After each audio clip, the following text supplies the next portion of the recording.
হাওচাঁদ গ্রামে ৩ বিঘা সংলগ্ন চা বাগানে ঘেরা মাঠের চিতাবাঘের আনাগোনায় স্থানীয়রা ভীত।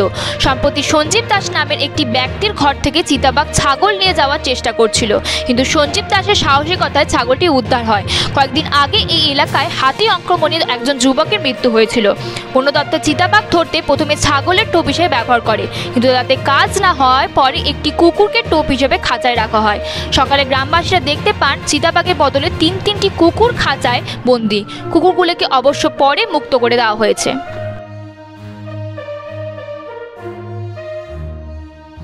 হাওচাঁদ গ্রামে ৩ বিঘা সংলগ্ন চা বাগানে ঘেরা মাঠের চিতাবাঘের আনাগোনায় স্থানীয়রা ভীত।